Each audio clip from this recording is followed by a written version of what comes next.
So guys एक दो points हम जल्दी से देख लेते हैं। वो क्या है कि if the continuity of fx is to be discussed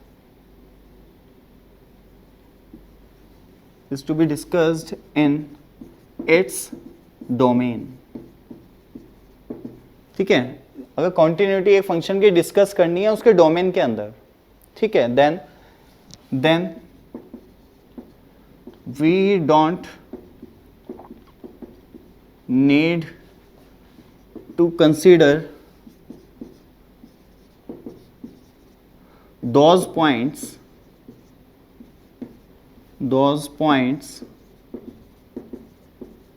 where, ठीक है, हमें उन पॉइंट्स को कंसीडर करने की ज़रूरत नहीं है जो कि जिस पर, या यू कैन से जिस पर फंक्शन जो है वो नॉट डिफाइंड है। ठीक है, consider those point where function is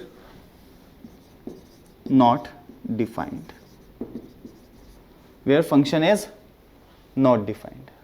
ठीक है, we don't need to consider those points where function is not defined। ये कब? जब हमें बोला जाए discuss the continuity of fx in its domain। ठीक है, continuity of fx अगर डोमेन में बात करनी है, तो जो डोमेन में नहीं है, ऑब्वियसली जहाँ पे फंक्शन नॉट डिफाइंड है, दैट मीन्स उन पॉइंट्स पे, ठीक है, उन पॉइंट्स पे फंक्शन, सॉरी, जहां पे फंक्शन नॉट डिफाइंड है वो पॉइंट्स फंक्शन के डोमेन में नहीं होंगे, ऑब्वियसली। क्लियर? तो ये बात तो हो गई क्लियर। ठीक है, कि भाई अगर डोमेन में बात हो रही है ना, तो आपको आसपास कहीं बाहर जाने की जरूरत नहीं है।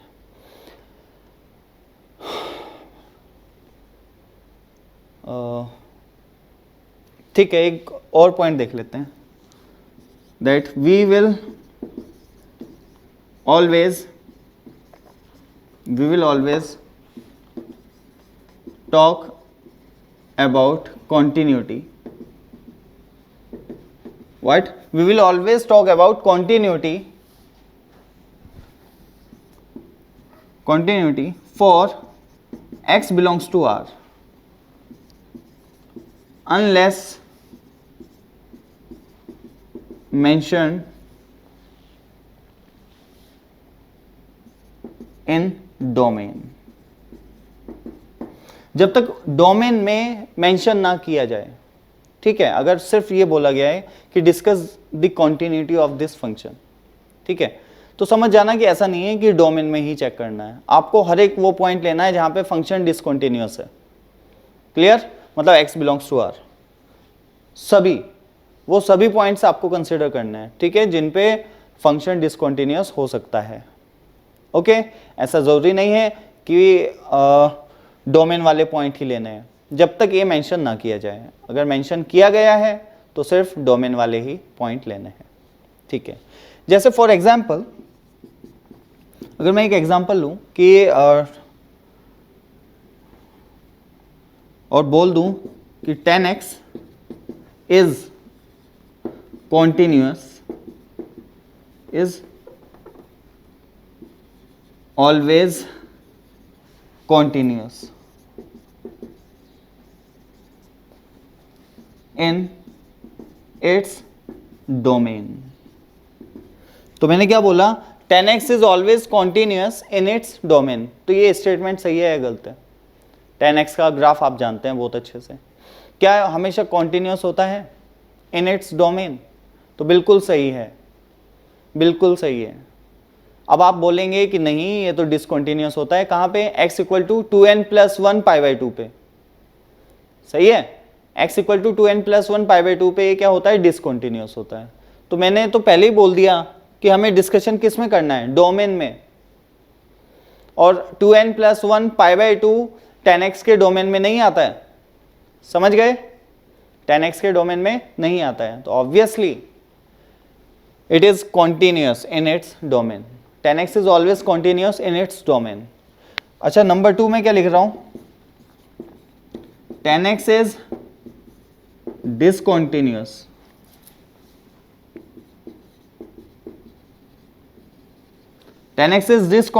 function at x equal to 2n plus 1 pi by 2.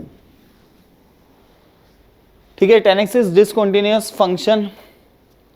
ठीक है, ये फंक्शन लिख लेना इसे, discontinuous function at x equal to 2n plus 1 pi by 2. क्या ये बात सही है? बिल्कुल सही है. अब यहाँ पे डोमेन तो बोला नहीं गया है. ठीक है, तो अगर 10x की डिसकॉन्टिन्यूटी हमें डिस्कस करनी है कि कहाँ पे डिसकॉन्टिन्यूअस है, तो बिल्कुल मैं बोल सकता हूँ कि 2n प्लस 1 पाई बाई 2 जो पॉइंट होते हैं उस पर 10x डिसकॉन्टिन्यूअस होता है. यहाँ पे मेंशन नहीं किया गया है कि सिर्फ डोमेन में बात करनी थी, तो बिल्कुल हमें पता है 2n प्लस 1 पाई बाई 2 पे 10x क्या होता है? डिसकॉन्टिन्यूअस होता है. तो ये दोनों ही स्टेटमेंट को आपको समझने की थोड़ी सी आवश्यकता है, और मेरे ख्याल से समझ आ भी गया होगा. क्लियर? ओके, देन जल्दी make it fast, note it down. So guys, now we are going to discuss continuity of function having multiple definitions. ठीक है, एक दो क्वेश्चंस है, ऐसे क्वेश्चन है जिनकी मल्टीपल डेफिनेशंस है. ठीक है, ऐसे केस में हम कॉन्टिन्यूटी को कैसे डिस्कस करते हैं वो हम देख लेते हैं जल्दी से. जैसे क्वेश्चन नंबर 1, तो इस पे तो जस्ट एक ही डेफिनेशन है वैसे इसमें, x square plus 1 upon x minus 1. दूसरी डेफिनेशन भी लिख लेते हैं, and this is 5 at x not equal to 2 पे. ठीक है, जब x क्या नहीं है? 2 नहीं है. जब x 2 नहीं है तो इट इज व्हाट? 5. क्लियर? तो सबसे पहले क्वेश्चन से स्टार्ट कर रहे हैं.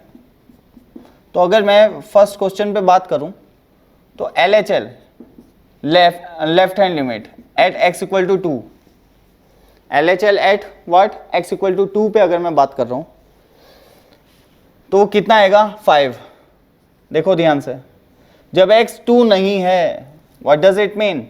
ये ऐसे लिख देता हूं, limit x tending to 2 fx from left side. तो obviously x is not equal to 2, x is tending to 2. तो when x is not equal to 2 it gives what? 5. Okay, let's calculate RHL at x equal to, ये चलो यहाँ पे तो लिखने की जरूरत नहीं है, limit x tending to 2 positive fx. अच्छा, इसमें भी x 2 के इक्वल नहीं है, 2 से हल्का सा बड़ा है, तब भी आंसर क्या होगा? 5. ठीक है, अब मैं फंक्शनल वैल्यू की बात कर रहा हूं, दैट इज f ऑफ 2 की. तो f ऑफ 2 जब x इक्वल टू 2, तो ये वाली डेफिनेशन यूज होगी. तो that is 2 square plus 1 and 2 minus 1, कितना आ गया? 5. तो यू कैन सी कि LHL and RHL and functional value all are equal, hence the function is continuous at x equal to 2. Function is continuous at x equal to 2. ठीक है, चलो ये बात तो ठीक है. अब मैं क्या कह रहा हूं वो ध्यान से समझना. ठीक है, अगर मैं इस फंक्शन की ओवरऑल कॉन्टिन्यूटी डिसकॉन्टिन्यूटी पे कमेंट करना चाहता हूं, तो कैसे करूंगा देखना. ओवरऑल मतलब x बिलोंग्स टू R पे. तो when x is not equal to 2, when x is not equal to 2, देखना तो इसका ग्राफ कैसा होगा? fx is what? 5. fx क्या है? 5. तो ये वाली लाइन है, देखो ध्यान से, ये कौन सी लाइन है? y equal to 5 line. कब? When x is not equal to 2. लेकिन जब x 2 हो गया, जैसे ही x 2 हुआ तो वैल्यू क्या आएगी? मैंने यहां पे पुट करके देखी, तो वो भी 5 ही आ गई. तो इसका मतलब x इक्वल टू 2 पे कौन सी डॉट है? Black dot. अच्छा, ऐसे दिखाने की जरूरत नहीं होती, अगर मैं इसको ऐसे ही बना दूंगा ना जैसे जा रहा है ये, तो ये भी सही है. ये तो जस्ट मेंशन करने के लिए मैं कह रहा हूँ, ये इस पूरे ओवरऑल फंक्शन का ग्राफ है, तो कोई प्रॉब्लम नहीं है, सही है, क्योंकि कॉन्टिन्यूअस है ऑब्वियसली. किस पॉइंट पे? x इक्वल टू 2 पे. क्या x इक्वल टू 2 के अलावा कहीं चेक करने की मुझे ज़रूरत है क्या? भाई जैसे x बिलोंग्स टू R के लिए मुझे बात करनी है, तो हम टेंशन में थे कि इतने सारे पॉइंट्स को कैसे हम डिस्कस करेंगे. तो क्या तुम्हें लगता है ज़रूरत है? When x is not equal to 2, 5 है, तो ये तो कॉन्टिन्यूअस है ना, हर जगह। अगर 2 हो गया तो बात अलग है, वो देख लेंगे, लेकिन 2 नहीं हुआ तो हमेशा f(x) की वैल्यू क्या है 5, तो कॉन्टिन्यूस है, कोई टेंशन ही नहीं है। अब मैंने कहा यार 2 पे आ सकती है प्रॉब्लम, तो एक बार मैंने 2 पे चेक कर लिया LHL और RHL और फंक्शनल वैल्यू, देखा ये तो कॉन्टिन्यूस आ रहा है, तो मैंने कहा लो 2 पे तो ये कॉन्टिन्यूस है भाई, तो फंक्शन का ग्राफ ऐसा होगा, and it is continuous everywhere, I can say it is continuous everywhere और for all values of x belongs to R। Clear? Okay. Another thing देखिए, इसी क्वेश्चन में मैं थोड़ा सा चेंज कर रहा हूं, आप इसको पॉज करके लिख लेना अगर लिखना चाहते हैं तो, ठीक है? ओके, अब मैं इसमें क्या चेंज कर रहा हूं ध्यान से देखना। इसी क्वेश्चन में, इसमें मैं इसको ऊपर लेके जा रहा हूं, इसको नीचे, मतलब this one and this one. Clear? ठीक है।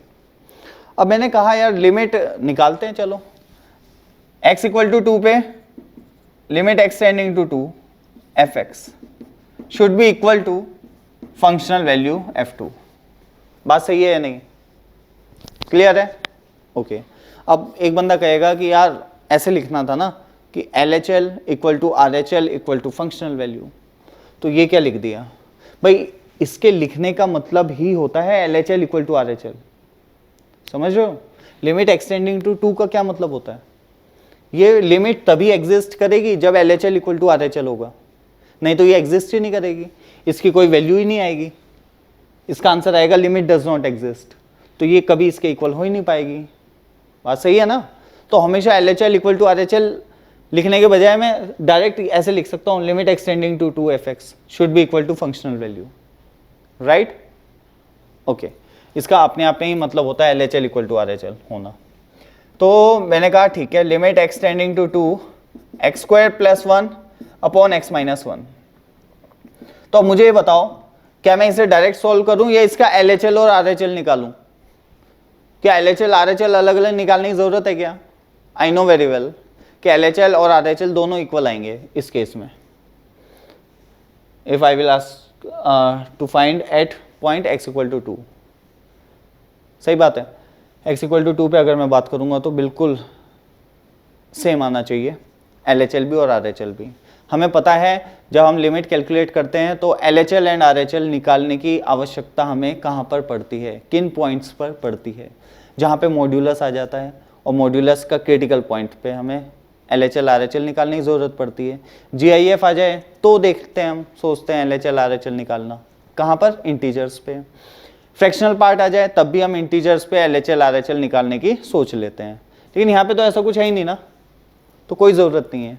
अच्छा, डायरेक्ट वैल्यू पुट करके देखो क्या कोई इनडिटरमिनेट फॉर्म है? तो तुमने देखा है ही नहीं, 5 आ गया, और f2 कितना है? वो भी 5 दिया हुआ है। तो LHL एंड सॉरी लिमिट और functional value both are same, इसका मतलब at x equal to 2 f(x) is continuous. ठीक है, तो x इक्वल टू 2 पे अगर उसने बोला है कि बताइए कॉन्टिन्यूस है या नहीं, तो यस है। लेकिन अगर उसने बोला है कि भाई x बिलोंग्स टू r के लिए डिस्कस करें, मुझे बताओ ये फंक्शन, ये जो फंक्शन है ये किस पॉइंट पे डिसकंटिन्यूअस है?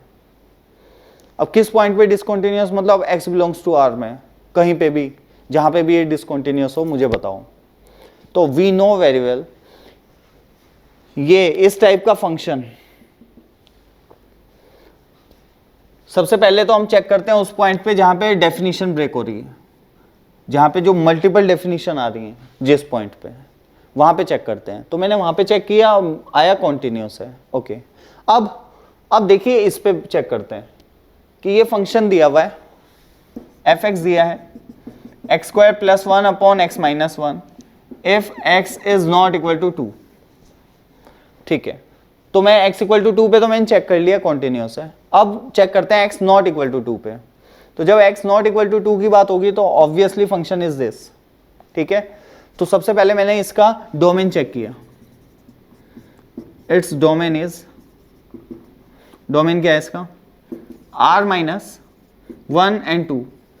2 तो है ही, 2 पे तो बात ही नहीं हो रही, x should not be equal to 2 ना। ठीक है, तो फंक्शन जो एफ एक्स है उसका डोमेन क्या है, आर माइनस 1 एंड 2। 2 तो होना ही नहीं है, 1 भी नहीं होगा, अगर 1 हुआ तो दिक्कत आ जाएगी। सही है, तो अगर मैं बोलूं कि एफ ऑफ 1, तो F of 1 is what, not defined. F of 1 क्या है, नॉट डिफाइंड।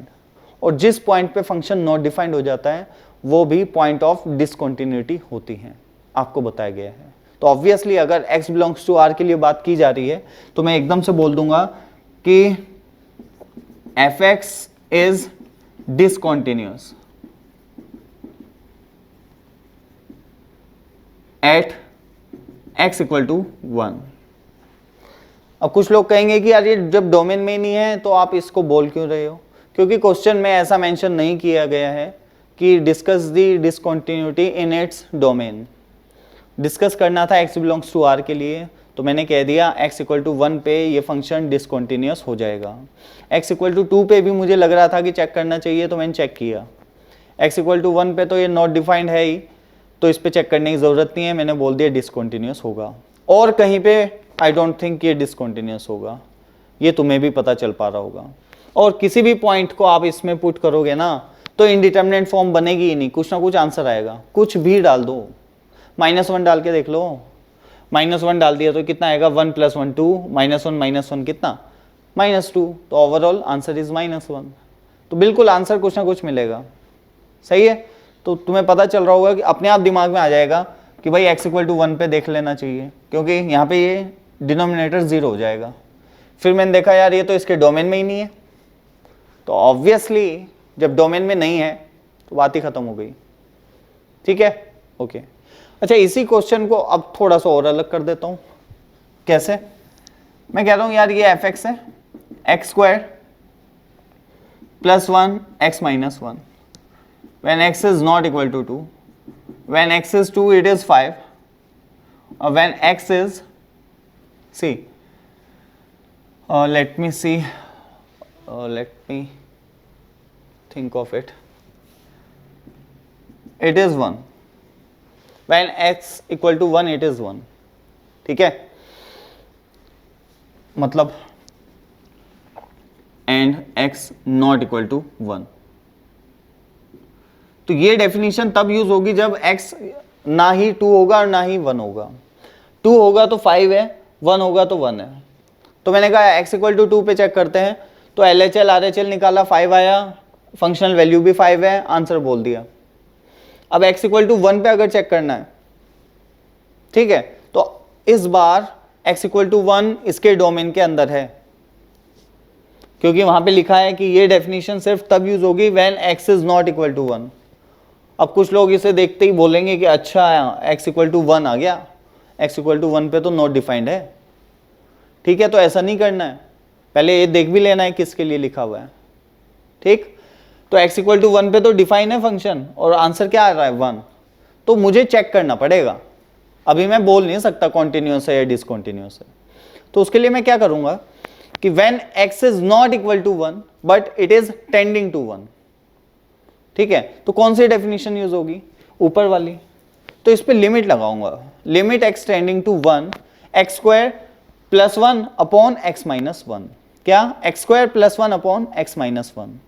तो जब आप लिमिट लगाएंगे ना इस पे, तो आपको पता चल जाएगा क्या आएगा, लिमिट डज नॉट एग्जिस्ट आएगी। ठीक है, LHL और RHL दोनों इक्वल नहीं आएंगे और वो इनफाइनाइट की ओर जा रहे होंगे। ठीक है, तो आप देखेंगे लिमिट तो एग्जिस्ट कर ही नहीं रही है, फंक्शनल वैल्यू बात सही है 1 है, लेकिन लिमिट ही नहीं एग्जिस्ट कर रही।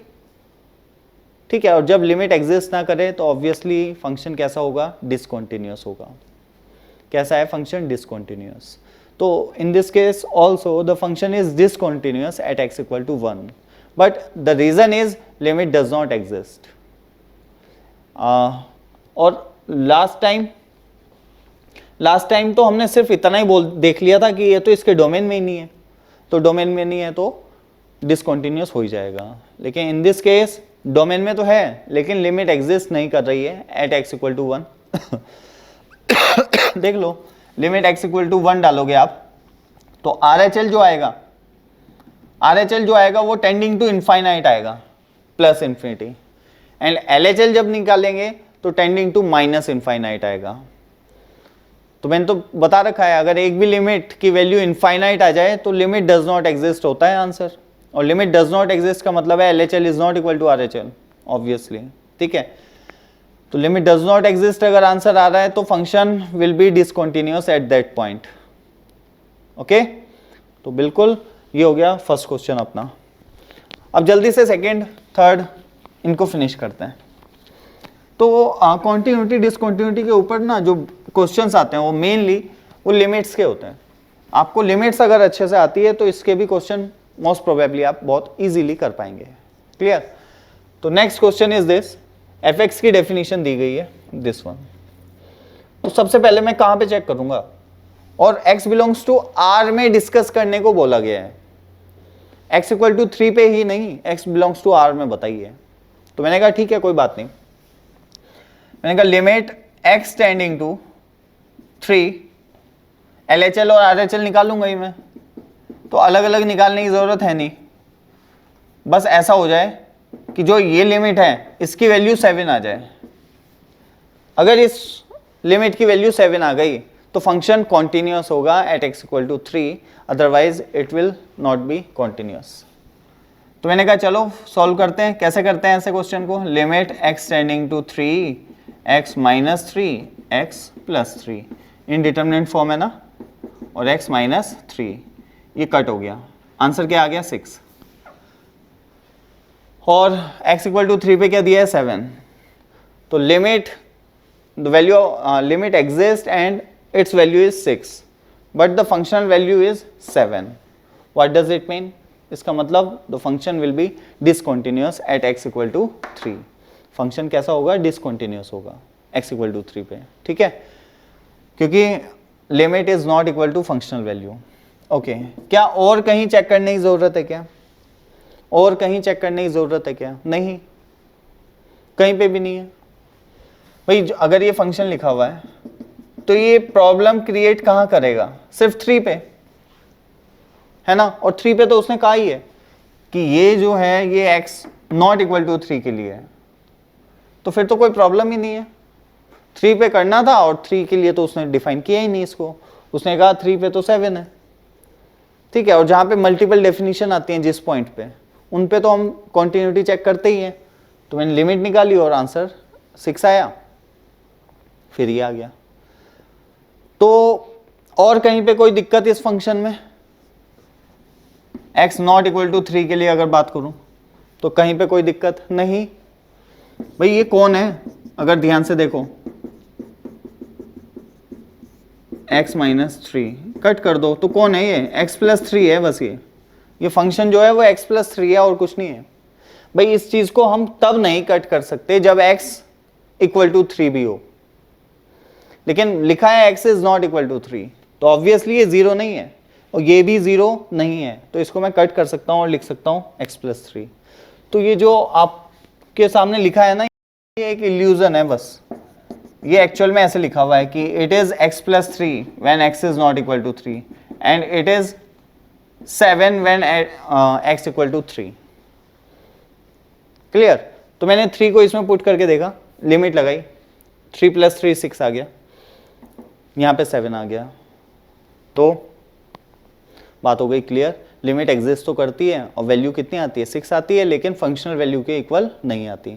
तो लिमिट डज नॉट एग्जिस्ट इसका आंसर होगा, उतार लेना, मैं हटा रहा हूं। ओके नेक्स्ट, ऐसे क्वेश्चन किए जाते हैं, बहुत इजी है, बहुत इजी। देखो नेक्स्ट जल्दी से, fx दे दिया अपना क्या, x square minus 1 x minus 1 when x is less than 1, it is 2 when x is 1, ln x e की power x whole power 1 upon x square minus 1 when x is greater than 1। ठीक है, अब देखो 3 definitions है। अब आप इसमें direct limit x tending to 1 नहीं लगा सकते हैं। अब आपको LHL एंड RHL दोनों को अलग अलग कैलकुलेट करना पड़ेगा। क्यों? क्योंकि LHL में अलग डेफिनेशन है, RHL में अलग डेफिनेशन है, और फंक्शनल वैल्यू तो 2 दी ही गई है। ठीक है, तो इसकी डिसकंटिन्यूटी चेक करते हैं पहले। कहां पे चेक करें? At x equal to 1, x belongs to R के लिए बोला है डिसकंटिन्यूटी डिस्कस करने के लिए, ठीक है। जितने ही पॉइंट हों पॉइंट ऑफ डिसकंटिन्यूटी वो हमें बताए जाएं, उन्होंने ऐसा बोला है। मैंने कहा कोई बात नहीं, करते हैं। तो सबसे पहले तो मैंने वहां पे चेक करूंगा जहां पे डेफिनेशन चेंज होती है, that is x equal to 1। तो मैंने कहा LHL निकालते हैं, LHL। तो limit x tending to 1 negative x square minus x minus 1, ठीक है या नहीं? ओके, आंसर कितना आ जाएगा? अब कुछ लोग ना इसे ऐसा करेंगे, देखना, x minus 1 x plus 1 x minus 1, okay, ये कट गया और x क्या है 1 नेगेटिव, तो माइनस 1 प्लस 1 0 हो जाएगा। अरे 1 नेगेटिव है, माइनस 1 नहीं, ठीक है। तो क्या करेंगे, 1 पुट करेंगे और आंसर क्या आएगा 2। क्या पुट करेंगे 1, आंसर क्या आएगा 2। कोई इनडिटरमिनेट फॉर्म जब नहीं बनती, कट गया ना, अब थोड़े इनडिटरमिनेट फॉर्म बन रही है, तो डायरेक्ट वैल्यू पुट करते हैं या नहीं? तो 1 नेगेटिव अगर फिर भी प्रॉब्लम आ रही है तो ऐसे लिख लो 1 माइनस एच, 1 को क्या लिख लो 1 minus h, where h is tending to 0, तब भी 2 ही आएगा। तो ये बेसिक सी चीज़ है, समझ आनी चाहिए। LHL RHL देखो, limit x tending to 1 positive obviously greater than है ln x e की power x 1 upon x square minus 1। तो चलिए x इक्वल टू 1 पे एक बार 1 पुट करके देखते हैं कौन सी फॉर्म बन रही है। तो ये है ln 1 0 की पावर इन्फिनिटी, ओके, 0 की पावर इन्फिनिटी, ठीक है। तो 0 की पावर इन्फिनिटी फॉर्म को भाई कैसे सॉल्व करते हैं बताओ? भाई ln अंदर 1 डालोगे आप, क्या आएगा ln 1, सॉरी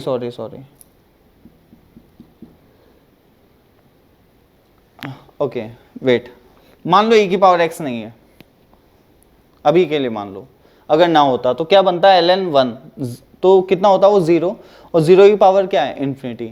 तो उसे कैसे सॉल्व करते हैं? उसे कैसे भी सॉल्व नहीं करते, 0 की पावर इन्फिनिटी 0 होता है, तो उस केस में आंसर क्या आ जाता 0, दैट्स ऑल।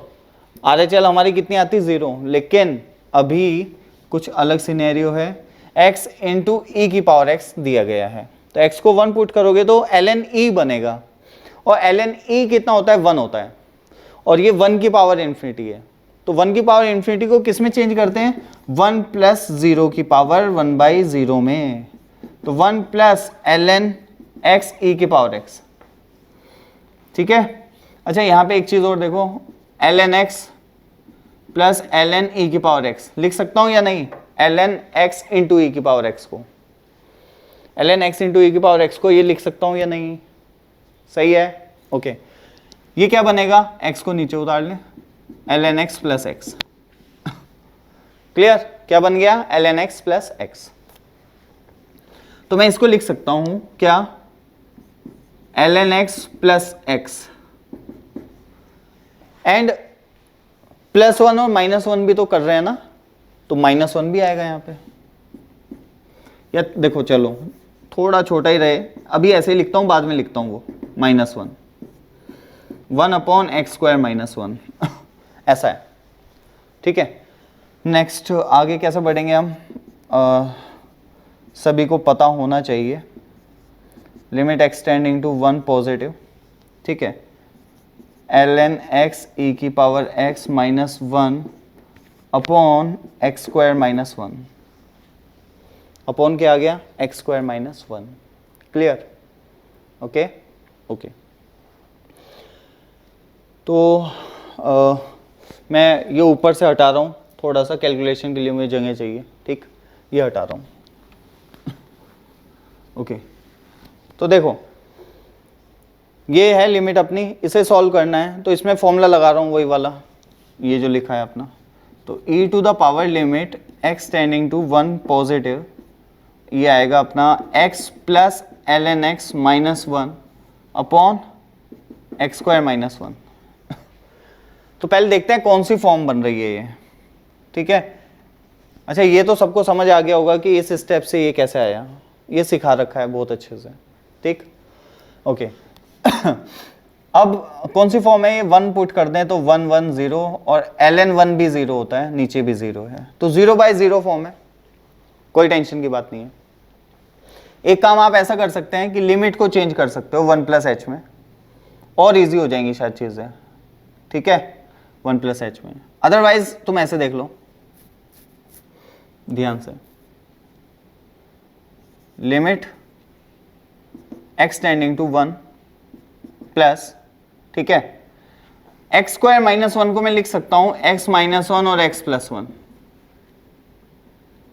और देखो ये प्रोडक्ट में है x प्लस 1, x को अगर 1 डालोगे तो 2 बन जाएगा, उसको लिमिट से बाहर ले लो, तो द बेटर वे इज 1/2 यहां पे लिख लिया, और limit x tending to 1 plus, इन दोनों को एक साथ ले रहा हूं, तो x minus 1 plus ln x upon x minus 1, नीचे सिर्फ x माइनस 1 बचा, और यहाँ पे भी x माइनस 1।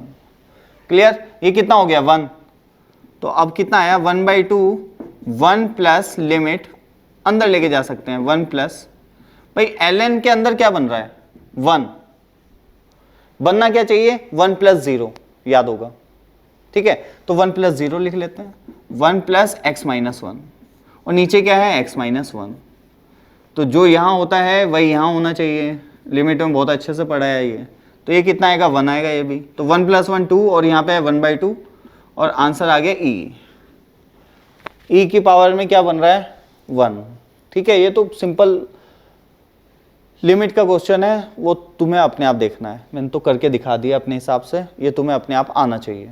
आंसर कितना आ गया e आ गया, ठीक है। इसका मतलब ओके, LHL कितना था 2, RHL कितना आया e, RHL कितना आया e, फंक्शनल वैल्यू कितनी दी गई थी 2 तो LHL अपना 2 था, फंक्शनल वैल्यू 2 थी, बट RHL हमारा e आया, क्या e, दिस वन, ठीक है। अब e आया है तो क्या करें, कुछ नहीं, बोल दो function is what, discontinuous at x equal to 1, x equal to 1 पे फंक्शन कैसा है, डिसकंटिन्यूअस है। क्लियर? ठीक है। अब मैं इसको हटा रहा हूं, पॉज करके जल्दी से लिख लो, ठीक, ओके। अब देखने की जरूरत क्या है, ये तो थी, ये जो मैंने अभी बात की है आपको, ठीक है, जो अभी हमने बात की है वो किस पॉइंट पे की है, जहां पे मल्टीपल डेफिनेशन आ रही थी। अब और कहां पे करनी चाहिए वो देख लेते हैं। भाई ये फंक्शन कहां पे प्रॉब्लम देगा, सिर्फ x इक्वल टू 1 पे। इफ मैं ये कह रहा हूं अगर फंक्शन एक ऐसा लिखा हुआ है तो it will be equal to x plus 1 if x is not equal to 1 and not defined if x is equal to 1। x equal to 1 पे तो नॉट डिफाइंड है, लेकिन x नॉट इक्वल टू 1 पे x माइनस 1 वाला factor cut जाएगा और सिर्फ क्या बचेगा x प्लस 1, ठीक है तो बिल्कुल सिंपल सी बात है, ये जो फंक्शन है ये सिर्फ और सिर्फ प्रॉब्लम वहीं क्रिएट करेगा जहां पे ये 0/0 बनेगा, अदरवाइज ये एक पॉलिनोमियल है, लीनियर, ठीक है, लीनियर पॉलिनोमियल। तो इसका आंसर कितना आ गया हमारा x plus 1 when x is not equal to 1। तो यहाँ पे इक्वालिटी लगाई भी नहीं गई है, तो obviously it is what x plus 1। तो कहीं और चेक करने की जरूरत है क्या, नहीं, बिल्कुल नहीं, ठीक है। अच्छा इसके हिसाब से हाँ चेक करने की जरूरत पड़ती है जब ये अंदर वाला 0 हो जाए, लेकिन ये जब हम बात कर रहे हैं वो कहाँ पे कर रहे हैं, x ग्रेटर देन 1 के लिए। ये फंक्शन तभी है जब x ग्रेटर देन 1 है, ठीक है। तो x ग्रेटर देन 1 मतलब 1 से बड़े कोई ऐसा नंबर है क्या x का, या ऐसी x की कोई वैल्यू है क्या जिसके लिए फंक्शन कोई प्रॉब्लम क्रिएट कर दे, तो बिल्कुल नहीं। 1 पुट करोगे तो अंदर क्या बच रहा है e, 1 से ऊपर पुट करोगे तो उससे बड़ा ही नंबर आएगा, और log का जो डोमेन होता है वो तो पूरा होता है 0 से लेके इन्फिनिटी तक, है ना। तो कोई भी प्रॉब्लम नहीं आने वाली है, हम बहुत अच्छे से जानते हैं लिमिट्स में भी, ठीक है। तो कहीं और चेक करने की बिल्कुल भी ज़रूरत नहीं है, this is continuous everywhere except x equal to 1। x equal to 1 को छोड़ के ये हमेशा कॉन्टिन्यूअस फंक्शन है, बट x इक्वल टू 1 पे ये प्रॉब्लम क्रिएट कर रहा है। क्लियर? ओके तो ऐसे कुछ ये क्वेश्चंस हो जाते हैं, ठीक है, ठीक है। अब देखो, अगर मैं इस क्वेश्चन में थोड़ा सा ऐसे मैनिपुलेट कर रहा हूँ, इसको मैंने इसको हटा दिया और यहाँ पे लिख दिया x नॉट इक्वल टू 1 और x इक्वल टू 1, तो ये ऊपर वालों जैसे ही बन गया। आंसर कितना आता है 2, ये भी कितना दिया है 2। तो this time it is continuous for all x belongs to R। x equal to 1 पे भी ये कॉन्टिन्यूस है, लिमिट लगा के देखो 2 ही आएगा, और कहीं और चेक करने की जरूरत है नहीं, हर जगह कॉन्टिन्यूस है। तो ऐसे रहते हैं क्वेश्चंस, मल्टीपल डेफिनेशन आएंगी तो वो सिर्फ क्वेश्चन ये समझ लेना सिर्फ और सिर्फ किस चीज़ के होते हैं, वो लिमिट्स के होते हैं। अगर 3 मल्टीपल डेफिनेशन है एट अ सेम पॉइंट, मतलब जैसे अभी आया था कि x लेस देन 1 के लिए ये है, इक्वल टू 1 के लिए ये है, ग्रेटर देन 1 के लिए ये है तो आपको LHL RHL और फंक्शनल वैल्यू तीनों अलग अलग निकालने पड़ेंगे। लेकिन अगर 2 डेफिनेशन आती हैं कि x not equal to alpha तो ये है और x इक्वल टू अल्फा तो ये है, तो इसका मतलब फंक्शनल वैल्यू तो आपको ऑलरेडी दे दी गई है। जस्ट जब x not equal to alpha है उस पर आप डायरेक्ट लिमिट लगाइए क्या करेंगे, limit x tending to alpha fx। अब अगर आपको नीड लगती है कि LHL और RHL मुझे निकालने चाहिए, मुझे ऐसा लग रहा है कि इस लिमिट का answer limit does not exist भी आ सकता है, तो आप लिमिट LHL और RHL निकाल लें। अदरवाइज अगर आपको पता है ऑलरेडी कि नहीं ये तो लिमिट तो एग्जिस्ट करेगी, इसकी वैल्यू निकालनी है जस्ट, तो आप डायरेक्ट जैसे लिमिट को हम सॉल्व करते हैं ऐसे लिमिट को सॉल्व करें और वैल्यू निकालें। अगर वो वैल्यू फंक्शनल वैल्यू के इक्वल आती है तो कोई भी टेंशन नहीं है, फंक्शन कॉन्टिन्यूस हो जाएगा। अगर इक्वल नहीं आती तो फंक्शन डिसकॉन्टिन्यूस हो जाएगा एट दैट पॉइंट। ठीक है, ओके। जैसे एक और छोटा सा एग्जांपल, भाई एक फंक्शन है, हम बहुत अच्छे जानते हैं सिग्नम फंक्शन को, when x is not equal to 0, when x is 0 it is 0। ठीक है, तो क्या ये कॉन्टिन्यूस है? तो obviously not, it is not continuous at x equal to 0। तो करते कैसे हैं, तो देखो इसको मैं ना ऐसे कर लेता हूं कन्वर्ट। देखो ये है फंक्शन, मैंने क्या बोला कि जब 2 डेफिनेशन दी गई हो तो आप डायरेक्ट लगा सकते हो limit x tending to 0 mod of x upon x। लेकिन अब हुआ क्या कि मॉड दिख गया मुझे, मॉड्यूलस, तो मेरे दिमाग में घंटी बजी कि मुझे अब LHL एंड RHL दोनों निकाल लेने चाहिए। सही है, अगर मॉड्यूलस वगैरह ऐसा ही कुछ ना होता तो मैं डायरेक्ट करता, मैं LHL RHL के बारे में सोचता ही ना। ठीक है, लेकिन अभी सोचने की ज़रूरत है। तो मैंने क्या किया, LHL निकाला, तो वो क्या आएगा, limit x tending to 0 negative, और x कैसे ओपन होगा, माइनस एक्स की तरह, तो आंसर इज -1। RHL निकाला, limit x tending to 0 positive, x कैसे, x की तरह, आंसर 1 आ गया।